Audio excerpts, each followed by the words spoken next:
Now, my question isn't about who's going to resign. My question is, who's going to jail over this scandal? This is runaway government at its worst. Who knows who they'll target next? Our federal government, while created for purposes that James Madison described as few and defined, has become a government without limit, without end.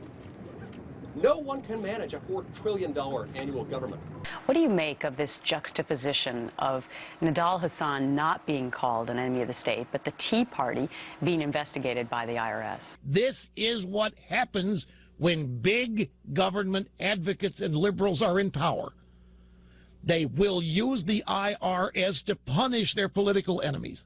The IRS scandal is liberalism out of control. Benghazi is liberalism out of control.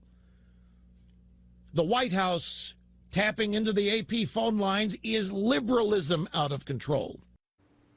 Rush Limbaugh, the big advocate for free press. Anyway, if you looked at some of those clips we were playing, they couldn't suppress the grins and the smiles. I swear they were going to jump into a collective fun bunch, if you remember from your football Redskin days, where they all used to jump up and high-five each other. Republicans, this is Mardi Gras, Super Bowl, throw in every party you can have, Cinco de Mayo rolled into one here. This is what they've been waiting for 5 years, but fair enough.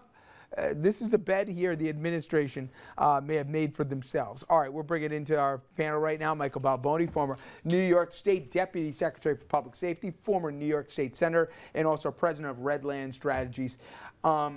Listen, sometimes I think they try and create, I know they try and create out of whole cloth, whether he's a sleeper terror agent, the president, or an American citizen, or whatever.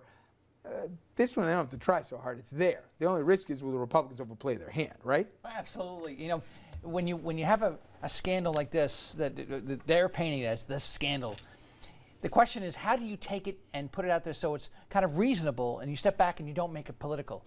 The worst thing you can do from the Republican perspective about Barack Obama right now is make him a victim. You make him a victim, he is so skilled at the communication art, he's going to come right back and stick you with it. Now, one of the key things, though, is there's another story that's playing out there kind of behind the scenes, and that's the thing about the IG report that came out about the fact that there's a witness protection program, and they put terrorists, suspected terrorists, in a witness protection program, and then the U.S. Marshal Service kind of couldn't find them. Yeah, I'm not even sure that the American public knows that the witness protection program is available. Well, he wasn't pressed on that. A question was asked as they were leaving that ceremony. The reporters didn't get to that one, but it all plays into the narrative of the gang who can't shoot straight. So now we get into, Dominic, what does he do from here? The only thing he could do the last 2 days. He said, fire the IRS guy. I'm sure more people will be shown the door. And he said it's unacceptable. He turned over the emails on big guys, like we said. He put up the reporter shield that'll answer the AP thing. Maybe not immediately, but it'll do it. And he's going to approve any blue ribbon commission to go after the IRS thing. But what does he need to do now if he wants to turn around? And we know he's got big ideas for the second term. How does he, if not get ahead of this here, how does he try to stem the bleeding? What's that old saying, politics makes for strange bedfellows? This president needs to reach out 100% more to Republicans with the understanding that they hate his guts and they don't want to see him go down in a positive way in history, but he's got to reach out even more to Republicans. And he's got to borrow a page from Bill Clinton. When Bill Clinton was in over his head with Monica Lewinsky, what did he do? He went about the business of the people. And that's what this president has to do. Hey, look, folks, look, Americans, the deficit's coming down. The economy is turning around. He's got to hammer that message because at the end of the day, these are all very important scandals on his watch. But at the end of the day, Americans care about, do I have a job to go to? Forget all of those journalists. We don't like them anyway. You know, the IRS, hey, that's a little shaky. No, but do I have a job? Right. How genie does the president make, for example, the IRS story, and factually, by the way, by law, the president can't communicate and dictate to the IRS about policy or anything else. So I've heard no one even make a hint of an allegation that the directives came from the Oval Office to target the groups. How does he make the IRS an issue about the agency, not about the administration? Well, it's going to be hard, but he has to have a real sense of disgust about what happens, and he has to express that, and he's been trying to do that in the last 24 hours.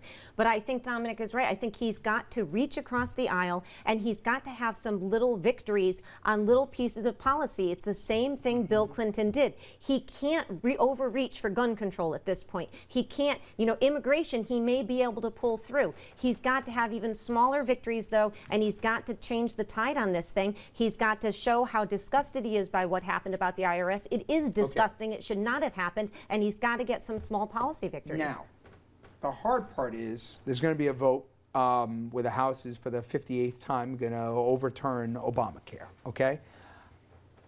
Does he bite? Does he react to that one? It's not going to get through the Senate. We all know that.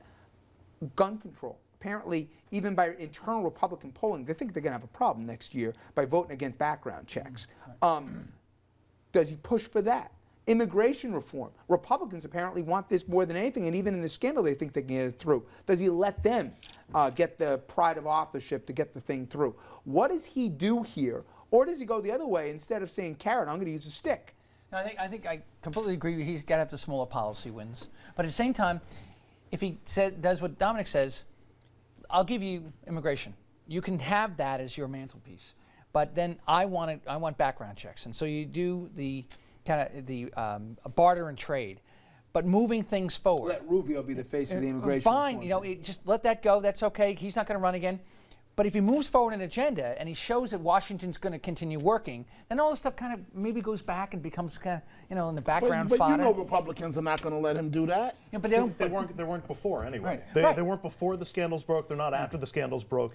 I think he's got a lot of people think immigration reform's got a real good chance yeah, but here there's a lot of vote. Republicans in the House, particularly in the southern portion of the House, who don't want to have to actually vote on this because they're very conservative voters back home don't actually want to change the immigration laws. The party wants to change it because it'll generate votes. What about having a Dick Lugar or somebody? Find some Republican who's on the beach right now that has got respect in Washington and say, you go investigate the IRS. I'm getting Eric Holder. He's got enough to do here. You be the person here, and whatever you find, you find. Can't let an investigator run around, just unchecked. It would have to be very narrowly focused and very specifically clipped in terms of length and in terms of powers. I think Obama has to double down on his agenda and make the point. They're so busy looking at me, they're forgetting about the business that you want done. And I'm still pushing the agenda that you elected me to do. I don't think he can blow this one off. I think... I'm not saying blow it off. I'm saying play it for his advantage. Moving on from these, I think he's got to deal with all these until they're done, exhausted. But anyway, my question is, a month from now, every time we say the president, and it's a different kind of problem he's had for 5 years, but still, every time everybody underestimates this president, he always burns it, okay? I remember last Christmas, I was going, what the heck is this guy doing? And then come January, it worked out for him. A month from now, Jeannie, is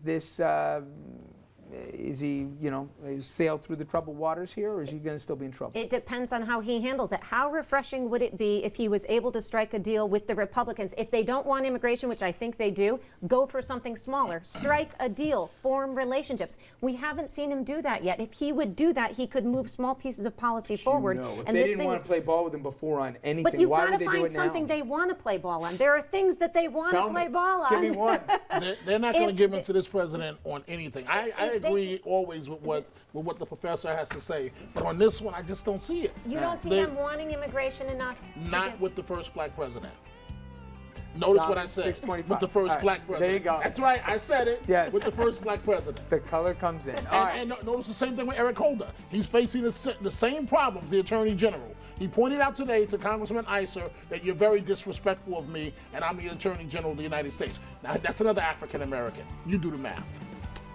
All right, keep the conversation going online. The second term for this president, what is the president, why is he, I say, plagued by so many scandals right now? Where do you put it on? Is it all their own making here? Is this politics? A lot of it, at least. What do you think? We're going to get to your reaction tomorrow. Now, up next, we're going to turn to the military's internal war here.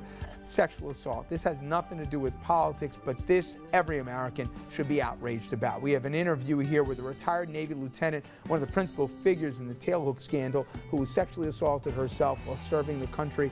You're going to want to hear what she has to say.